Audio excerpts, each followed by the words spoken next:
여러분, 악은 우리의 생명과 복과 질서와 평안을 다 삼켜버리는 게 악이에요. 무서운 것입니다. 그래서 예수님께서도 우리에게 기도를 가르쳐 주실 때 뭐라고 말씀하셨습니까? 다만 악에서 구하옵소서. 악에서 구하여 주시옵소서 하고 우리에게 기도를 가르쳐 주셨어요. 여러분, 우리는 매일같이 주님 앞에 나가 기도할 때에, 우리를 위하여 기도할 때에 이 기도를 드려야 돼요. 하나님, 오늘 하루도 악에서 구원하여 주시옵소서. 그래서 우리가 내가 악으로 인해서 내가 가해자가 되지 않아야 되고, 악으로 인해서 내가 피해자도 되지 않아야 된다는 거예요. 내가 하나님 앞에 방심하면서 말씀을 떠나면 내가 악으로 인해서 가해자가 될 수도 있어요. 또 반대로 피해자도 될 수 있다는 것입니다. 여러분, 성경을 보면 이스라엘 백성들이 40년 동안 옆에 있는 블레셋이라는 나라 때문에 침략의 고통과 신음 속에서 몸부림치면서 살았습니다. 왜 40년 동안 이들이 공포와 걱정 속에서 신음하면서 그렇게 살아가야 됐을까요? 왜 이스라엘 백성들이 그렇게 힘들게 살아가야 됐을까요? 성경을 보면 그 이유가 이스라엘 백성들이 여호와 앞에서 악을 행하였기 때문이라고 말씀하고 있어요. 여러분, 하나님께서는 우리에게 언제나 두 가지 길을 준비해서 놓아주십니다. 그래서 신명기 30장 15절에서 18절 말씀을 보면 하나님께서 우리 앞에 생명과 복의 길, 그리고 사망과 화의 길을 두었다라고 말씀하십니다.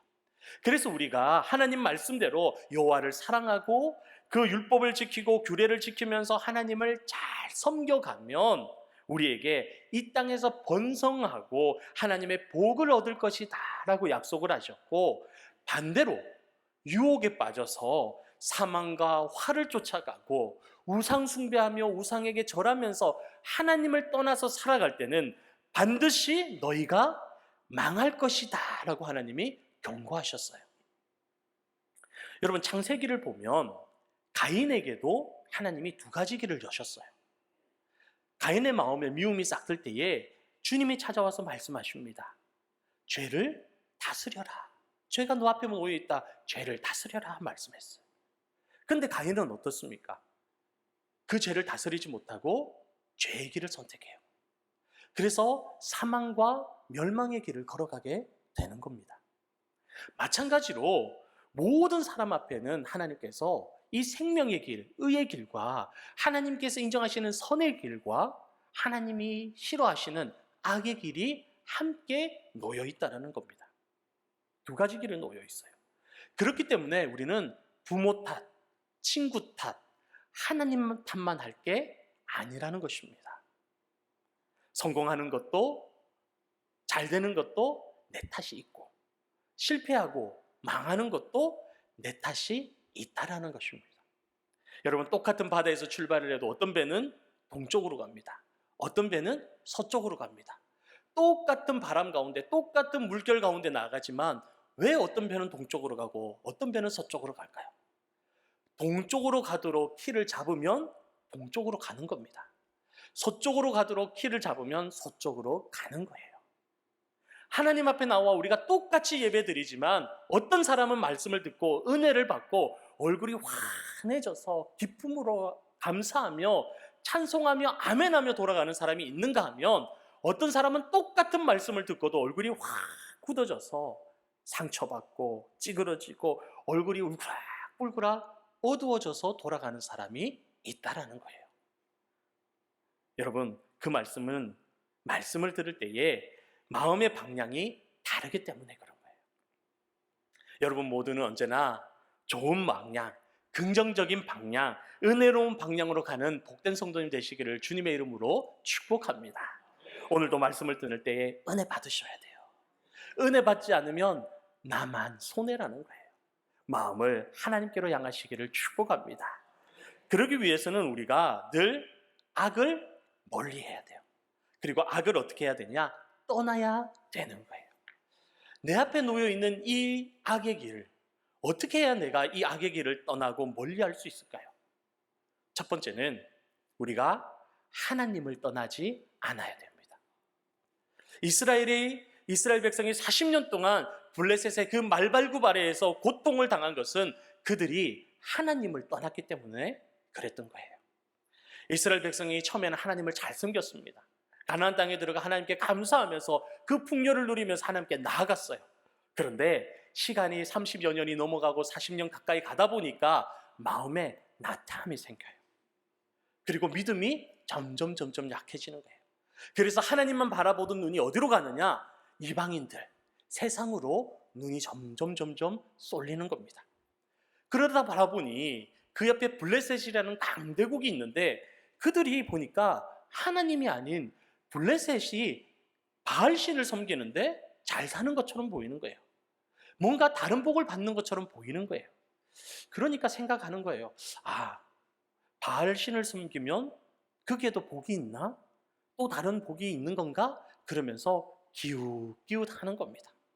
그러다가 점점 하나님으로부터 마음이 멀어지고 결국은 마음을 뺏기고 우상 앞에 나아가게 되더라는 것입니다. 여러분, 작은 아들, 탕자, 그 작은 아들이 처음부터 탕자는 아니에요. 그런데 그 마음이 세상을 향하고 세상의 것을 취하기를 원하자 아버지를 떠나 나아갈 때 죄의 길, 탕자의 길로 들어서게 됐던 것입니다. 여러분, 호세아의 아내 고멜은 어떻습니까? 호세아와 함께 있을 때는 음녀가 아니었습니다. 그런데 그 눈이 자꾸만 세상으로 나아가자 호세아를 떠나게 되고 그때부터 그녀는 음녀가 되었던 거예요. 사랑하는 성도 여러분, 우리가 주님을 떠날 때 죄인이 됩니다. 그래서 시편 73편 27절에서 28절 말씀에 보면 무릇 주를 멀리하는 자는 망하리니 라고 말씀하고 있어요. 음녀같이 주를 떠난 자는 주께서 다 멸하셨다라고 말씀하십니다. 그러면서 이렇게 말씀하십니다. 하나님께 가까이함이 내게 복이라 말씀하세요. 따라하시기 바랍니다. 하나님을 가까이함이 내게 복이라. 아멘. 여러분, 하나님을 가까이 하는 게 내게 복입니다. 그러면 하나님 품에 있으면 우리가 언제나 하나님 아버지와 함께 하는 거예요. 품에 거하는 거예요. 자, 그러면 이 세상에서 하나님 품에 거한다는 건 어떻게 거하는 걸까요? 그것은 교회를 떠나지 말아야 되는 것입니다. 여러분, 교회는 누구의 집이에요? 아버지 하나님의 집이에요. 그리고 누구의 몸입니까? 예수 그리스도의 몸입니다. 그러므로 우리는 늘 교회 안에 머물면서 교회 중심으로 살아야 돼요. 교회에서 아버지의 말씀을 듣고 찬송하고 기도하며 하나님과 대화하고 그렇게 하나님과 함께 살아가야 되는 것입니다. 그게 그 품에 거하는 거예요. 그래서 시편 84편 4절 말씀에 보면 주의 집에 사는 자들이 복이 있나니 그들이 항상 주를 찬송하리다 라고 말씀하고 있어요. 그리고 84편 10절 말씀에는 주의 궁정에서의 한 날이 다른 곳에서의 며칠요? 천날보다 낫대요. 주의 전에서 하루를 거하는 것이 다른 곳에서 천날보다 나은 곳이 성전이라는 것입니다. 그리고 악인의 장막에 거하는 것보다 하나님의 성전 문지기로 차라리 사는 것이 어떻다고요? 더 좋사오니라고 말씀하고 있어요. 여러분, 하나님의 교회를 사랑하고 그곳에서 말씀을 듣고 찬송하고 기도하며 예배하는 사람들은 악을 이기게 되는 줄로 믿습니다. 교회를 떠나고 예배를 떠나는 것은 하나님의 품을 떠나는 거예요. 하나님의 그 그늘 보호막 아를 떠나는 거예요. 제가 얼마 전에 어떤 영상을 하나 봤는데 양이 땅 구덩이에 폭 틈에 빠져가고 빠져나오지를 못해요. 그게 목자가 가서 사람들이 그걸 탁 해서 고리를 걸고 손으로 잡아서 다 건져냅니다. 그러니까 건져내자마자 이 양이 어떻게 하느냐, 좋아가지고 기뻐 뛰면서 팡팡 뛰어가다가 그 옆에 있는 구덩이에 또 팍 빠지는 거예요. 여러분, 양은 미련하고 약해도 목자와 함께 있을 때 든든해지는 것입니다. 사랑하는 성도 여러분, 우리는 약해도 하나님의 품에 있으면 안전한 줄로 믿습니다. 하나님 품을 떠날 때 위기가 닥쳐오는 거예요. 죄악이 내 앞에 가득하고 그 유혹에 빠져들게 되는 것입니다. 여러분, 우리가 하나님 품에 있으면요, 세상에 악이 기승을 부려도 하나님의 집에 거하는 자, 하나님의 말씀 안에 거하는 성도는 반드시 승리하게 될 줄로 믿습니다. 그런 여러분 되시기를 주님의 이름으로 축복합니다. 그리고 두 번째, 악을 떠나기 위해서는요, 죄의 자리를 멀리해야 됩니다. 여러분, 이스라엘 백성들이 하나님을 떠나서 우상을 바라보게 된 것은 그 우상 숭배의 자리를 가까이 했기 때문에 그런 거예요. 가까이 해서 그래요. 그런데 왜 그 자리를 가까이 했을까요? 그 많고 많은 자리 중에서 왜 하필 그 우상 숭배하는 그 자리를 가까이 했을까요? 그곳에 달콤한 유혹이 있기 때문에 그래요. 여러분, 바알 신을 섬기는 그 제사 방식은 독특했습니다. 신전에 들어가면요, 바알이라는 신상이 크게 앞에 있어요. 그리고 그 옆에는 아스타롯이라는 여자 신상이 옆에 크게 함께 있습니다. 그래서 그 성전 안에서 밑을 이렇게 쫙 보듯이 되어 있는 거예요. 그리고 그 신전 안에는 여사제들이 있어요. 너무나 아름다운 여사제들이 거기서 봉사하고 있는 거예요. 근데 고대 근동 지방에는 어떤 믿음이 있느냐? 이 남신과 여신이 금술이 좋아야, 사이가 좋아야 풍년이 든다고 생각을 했어요. 그래야 자녀들도 많이 낳고 곡식도 풍성하고 소와 양들도 새끼를 많이 놓는다고 생각을 했어요. 그러면 그렇게 풍요로워지기 위해서 이 남신과 여신이 사이가 좋아야 되는데 그걸 어떻게 해야 되느냐? 그 제사 방식이 있어요. 어떻게 하냐? 그 신전에 들어와서 남자들이 제사를 지낼 때에 그 여사제들과 그곳에서 음란한 일을 벌이는 거예요.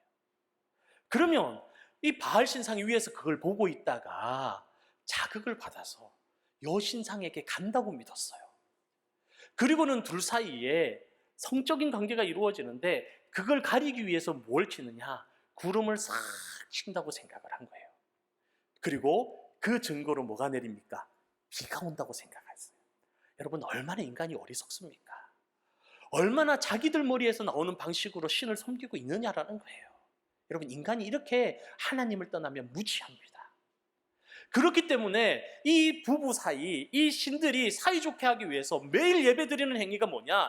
그 신전에 모여서 음란한 행위를 벌이는 거예요. 이스라엘 백성들이 그걸 보면서 유혹에 빠지는 겁니다. 하나님은 그것을 알았기 때문에 이 가나안 땅에 들어갈 때 어떻게 하라고 말씀하셨어요? 이방인들을 다 전멸하라, 진멸하고 몰아내라고 말씀하셨어요. 하나님이 이미 알고 있었던 거예요. 그 유혹에 빠질 것이라는 것을. 아니나 다를까 이스라엘 백성들은 처음에는 하나님을 잘 섬기고 나아갔지만 믿음이 약해지자, 하나님의 말씀을 떠나자 눈이 그쪽으로 향하고 그 유혹에 그만 넘어가기 시작하는 것입니다. 결국 이스라엘 백성들은 그 음란의 유혹을 이기지 못하고 우상 숭배의 자리를 가까이 하다가 결국 바알을 농경의 신, 풍요의 신이라고 믿으면서 우상 앞에 절을 하고 넘어가는 거예요. 그리고 그토록 자신들을 사랑하며 종살이에서 인도해낸 그 사랑의 하나님을 과감하게 버리는 것입니다. 그래서 호세아서 4장 12절에서 13절 말씀을 보면 내 백성이 나무에게 묻고, 여러분, 사람이 어리석어지면 이렇게 되는 거예요. 나무를 향해서 묻는 거예요. 나무를 향하여 묻고 그 막대기는 그들에게 고하니 이는 그들이 음란한 마음에 미혹되어 하나님을 버리고 음행하였습니다 라고 말씀하고 있습니다. 여러분, 유혹은요 달콤한 거예요. 달콤하다가 좋은 게 아니라 유혹은 우리를 넘어뜨리기 위해서 달콤한 거예요. 절대 쓰지를 않습니다. 여러분, 유혹이란 단어의 뜻을 보면요, 우리를 깨어서 마음을 현혹하거나 좋지 아니한 길로 이끄는 것이 유혹이라고 말씀하고 있어요. 그러니까 우리의 마음을 깨고 현혹하기 위해서는 당연히 달콤한 것으로, 내 마음을 사로잡는 것으로, 휘어잡는 것으로, 매혹적인 것으로 나를 끌어당기는 것입니다. 여러분, 어느 글에 보니까 에스키모인들이 늑대 사냥을 할 때에 칼에다가 피를 묻혀서 늑대를 잡는데요. 피를 묻혀서 얼리고 피를 묻혀서 얼리고 계속 반복해서 그 칼날이 보이지 않을 정도로 피가 굳어버리는 거예요. 얼어버리는 거예요. 그리고는 거꾸로 칼날이 위에 오도록 꼽아 놓는답니다. 그러면 늑대들이 피 냄새를 맡고 와서 그 피를 핥아먹기 시작을 해요. 아이스크림 먹듯이 얼마나 맛있겠습니까? 달콤하게 핥아먹는 거예요. 그런데 여러분, 아이스크림 많이 먹으면 혀가 어떻게 돼요? 차갑게 얼얼해지잖아요. 아이스크림 먹다시 계속 맛있게 먹다 보니까 그 얼얼해져서 칼날이 점점 녹으면서 나오는 것도 모르고 핥아먹는 거예요. 그러다가 그 칼날이 늑대의 혀를 베기 시작을 합니다. 자기의 혀를 베기 시작을 해요. 그러면 그게 더 맛있는 줄 알고 더 신선한 피가 나오니까 계속해서 핥아먹다가 결국은 자기의 피를 먹고 자기의 죄를 먹고 죽는 거예요. 여러분, 이게 죄라는 거예요. 이게 미혹이고 유혹이라는 것입니다. 아무리 달콤해 보이고 맛있게 보여도 결국은 나를 죽이는 겁니다. 나를 망하는 자리로 인도하는 게 유혹이에요. 여러분, 지덧 한 번씩 다 놔보셨죠? 예전에. 지덧의 원리가 뭡니까? 그 위에 쥐가 좋아할 만한 멸치 몇 개 올려놓는 거예요. 그럼 멸치가 지나가다가 그 냄새를 맡고 뭔가 수상한 게 있긴 있어요. 왠지 거기 들어가면 안 될 것 같아요. 그런데 거기에 너무나 자극적이고 좋은 냄새가 나는 멸치가 있는 거예요. 갈까 말까 갈까 말까 고민하다가 나 정도 스피드면 탁 물고 지나갈 수 있겠지 생각하고는 괜찮겠지 하고 확 뛰어들었다가 멸치 근처에 가지도 못하고 어떻게 돼요? 딱 붙어서 찍찍거리다가 죽는 거예요. 여러분, 낚시의 원리는 어떻습니까? 똑같아요. 갈고리같이 생긴 바늘에다가 미끼를 쫙 지렁이를 꽂아 놓습니다. 그리고 물속에 넣으니 이 지렁이가 하늘하늘 춤추듯이 이리 오세요 하고 유혹을 해요. 그런 물고기가 지나가다가 이것을 보니 먹음직도 하고 보암직도 하고, 그래서 가서 먹는 거예요. 입질을 해요. 수상하니까 바로 먹지는 않아요. 이 물고기들도 머리가 있으니까 먹어보고 조금 떼어보고 입질을 계속 하다가 괜찮아 보이니까 괜찮겠지 하는 순간 덥석 물 때 물 밖으로 끌려 올라가는 것입니다. 여러분, 하와가 선악과 따먹을 때 하나님이 거망신 거 알았는데 덥석 가서 먹었겠습니까? 안 그랬을 거예요. 안 갔을 거예요. 그런데 하나님이 가지 말라고 하니 멀리서 보는데 그 선악과가 눈에 들어와요. 보니 보암직도 하고 먹음직도 하고 지혜롭게 할 만큼 탐스럽게 보이기도 하는 거예요. 하나님이 금하셨으면 마음을 탁 정리하고 보지 않고 돌아서면 되는데 자꾸 미련을 두고 바라보는 거예요. 자꾸 마음이 가는 거예요. 먹으면 안 된다고 하니까 더 먹고 싶은 거예요. 그러다 보니 마음에 스스로 합리화가 생깁니다. 나는 괜찮겠지. 먹으면 죽는다고 했지만 사실은 죽는 게 아니라 죽을 수도 있으니 조심하라고 하는 거겠지. 나는 괜찮겠지. 그리고 가서 마귀에게 덥석 잡혀버리는 거예요. 그리고 그것을 따먹고 죄의 자리로 나아가게 되는 것입니다. 성도 여러분, 죄의 자리는 보지도 말고 떠나야 됩니다. 목사도 장로도 성도도 그런 것에 계속 노출되면 심령이 무뎌지는 거예요. 죄에 대해서 둔해질 수밖에 없습니다. 그렇기 때문에 성도는 가야 될 길이 아니면 단호하게 끊을 수 있어야 돼요. 하나님의 말씀에 인정하는 곳이 아니면 과감하게 돌아설 수 있어야 되는 것입니다. 미련을 두면 안 돼요. 이 정도면 괜찮겠지, 나는 괜찮겠지 하는 그 순간에 내가 가는 그 길에 마귀가 알고 올무를 쫙 펼쳐놔요. 나는 괜찮겠는데 뭐가 괜찮아요? 내가 올 거 알고 이미 마귀가 올무를 쫙 펼쳐놓는데 나만 걸려드는 거예요. 내가 걸려드는 것입니다. 사랑하는 성도 여러분, 죄의 자리는 바라보지도 않는 것이 악을 떠나는 가장 좋은 길이 되는 줄로 믿습니다. 언제나 의로운 것, 거룩한 것, 하나님만 바라보시는 은혜의 성도 되시기를 주님의 이름으로 축복합니다.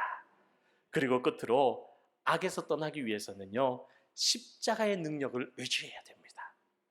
사람은 아무리 똑똑하고 힘이 세도요, 자기의 힘으로는 마귀를 이길 수가 없습니다.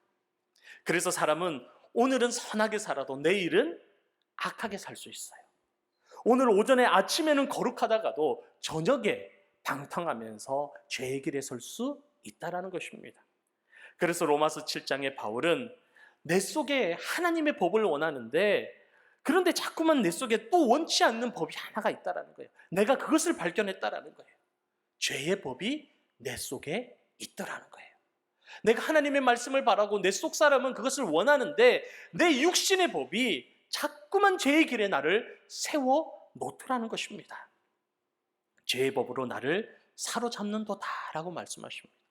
그래서 바울은 말하기를 이 사망의 몸에서 누가 나를 건져내랴 탄식하는 거예요. 그러면서 바울은 이어서 승리의 고백을 하나 합니다. 그리스도 예수 안에 있는 자에게는 결코 정죄함이 없나니. 누구 안에 있을 때요? 그리스도 예수 안에 있을 때에. 그리스도 예수 안에 있을 때는 결코 정죄함이 없나니 이는 그리스도 예수 안에 있는 생명의 성령의 법이 죄와 사망의 법에서 너를 해방하였습니다. 아멘. 여러분, 그러니까 내 힘으로 아무리 노력해도 거룩하게 살 수 없고 내 속에 있는 죄가 나를 자꾸만 삼키려고 하는 거예요. 누가 이 속에서 그걸 원하겠어요? 내 힘으로는 안 된다라는 거예요. 바울도 안 되더라는 거예요. 그런데 생명의 성령의 법, 예수 그리스도의 성령의 능력이 내 속에 있는 죄와 사망의 법에서 나를 이기게 하신다는 것입니다. 여러분, 우리가 아무리 교회 품을 떠나지 않고 늘 깨어서 조심하며 죄의 길을 가지 않는다고 할지라도 우리의 노력과 힘만 가지고는 내 속에 역사하는 죄의 속성을 이길 수가 없다라는 것입니다. 나도 모르게 누군가를 판단합니다. 정죄합니다. 미워합니다. 시기하고 질투하고 원망하면서 하루에도 12번씩 그 사람을 죽였다 살렸다 들었다 놨다 하는 게 내 속마음이더라는 거예요. 죄성이라는 거예요. 그러니 하나님의 능력이 아니고서는 어떻게 나의 죄악된 그 못된 마음을 다스릴 수 있겠냐라는 것입니다. 사랑하는 성도 여러분, 우리가 하나님 앞에 의인으로 불려지는 것은 내가 교회에 열심히 나왔기 때문이 아니에요. 내가 열심히 봉사했기 때문이 아니라 죄를 짓지 않기 위해서 노력했다고 해서 의인이 된 게 아니라는 거예요. 여러분, 아무리 내가 노력해도 세상 사람들이 모두 나를 칭찬해도, 너는 정말 착하게 산다 칭찬해도, 여러분, 나는 알잖아요. 내 속에 얼마나 추한 죄가 있고 얼마나 더러운 죄성이 가득한지 나는 알잖아요. 그리고 또 누가 아실까요? 하나님이 아세요. 내가 하나님 앞에 의인이 된 것은 내가 예수 그리스도를 믿음으로 말미암아 예수 그리스도의 그 의로운 보혈의 피가 나를 깨끗하게 씻어주고 나를 덮어서 그 죄를 가리워 주었기 때문에 하나님이 용서하신 것입니다. 그리고 나의 죄를 보지 않으시고 의인이라고 칭하여 주시는 줄로 믿으시기 바랍니다. 사랑하는 영일만의 성도 여러분, 나의 죄를 깨끗하게 하고 하나님의 자녀의 권세를 누리는 길은 예수 그리스도의 십자가를 붙드는 길 외에는 아무것도 없는 것을 믿으시기 바랍니다. 이제부터 예수 그리스도의 십자가의 능력을 의지해서 내 안에 있는 죄와 사망의 법을 잘 다스리고 매일같이 승리의 길을 걸어가시기를 주님의 이름으로 축복합니다. 날마다 교회 안에서 기도와 찬송으로 하나님의 말씀을 가까이 하시기를 바랍니다. 그리고 주의 말씀을 주야로 묵상하면서 악인의 꾀를 따르지 않고 죄의 길에 서지 않고 오만한 자의 자리에 앉지 아니하는 악에서 떠난 영일만의 복된 성도님들 되시기를 주님의 이름으로 축원합니다.